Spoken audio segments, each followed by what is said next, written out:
बिस्मिल्लाहिर्रहमानिर्रहीम अस्सलामुअलैकुम। Welcome to AS tasty food YouTube channel. मैं आयशा सोहेल आज आपके साथ शेयर करूंगी कद्दू की एक ऐसी यूनिक रेसिपी जो आपने आज से पहले कभी नहीं बनाई होगी।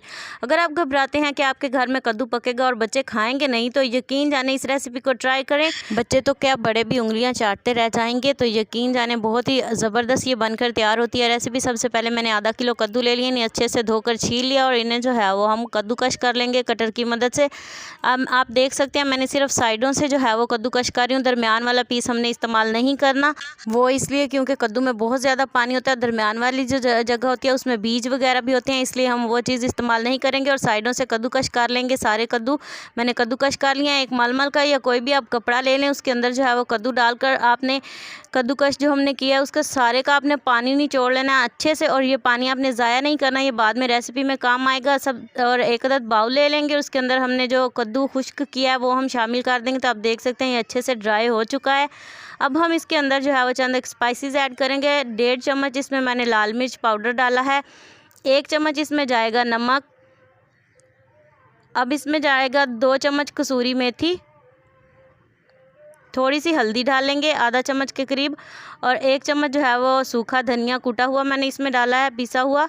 और 1 चम्मच जो है वो चाट मसाला या आप कोई भी कौरमा मसाला शामिल कर लें। थोड़ी सी प्याज इसमें शामिल करेंगे और 3 से 4 अदद हरी मिर्च बारीक कटी हुई इसमें शामिल कर देंगे। सारी चीज़ें जो है वो मैंने डाल ली हैं। अब जो है वो हम इसे मिक्स करेंगे थोड़ा सा हाथ की मदद से ही। आपने चम्मच वगैरह का इस्तेमाल नहीं करना, उससे अच्छी मिक्सिंग नहीं होगी। इसमें बहुत ज़्यादा पानी होता है। ड्राई इंग्रेडिएंट के तौर पर आधी कटोरी यहाँ पे मैंने बेसन डाला है और 1 कटोरी जो है वो इसके अंदर मैदा डालेंगे।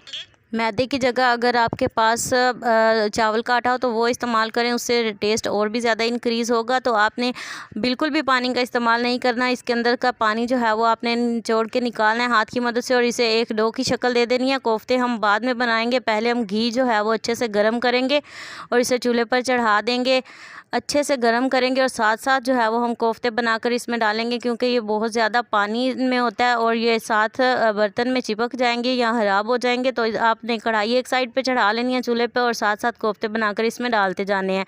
तो आप देख सकते हैं मैंने यहाँ पे लंबाई की शेप में कोफ्ते बनाए हैं, आप किसी भी शेप में बना सकते हैं। ये तकरीबन 5 से 7 मिनट लेंगे अच्छे से पकने में, और आपने इन्हें फ्राई करके जो है वो अलग से निकाल लेना है। मैंने जो है वो फ्राई करके सारे कोफ्ते जो हैं वो निकाल लिए हैं।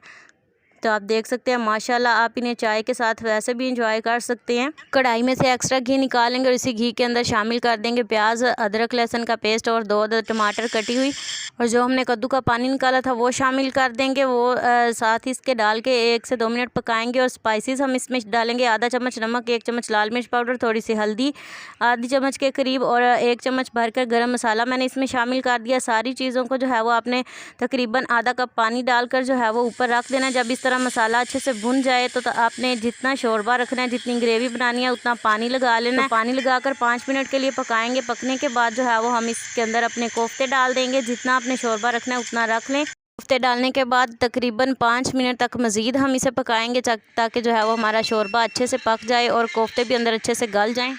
तो 5 मिनट हो चुके हैं। हरे धनिए और हरी मिर्च कटी हुई के साथ ही इसे गार्निश करेंगे। बहुत ही ज़बरदस्त, बहुत ही यूनिक रेसिपी बनकर तैयार हो चुकी है और बहुत ज़बरदस्त कोफ्ते बने हैं हमारे।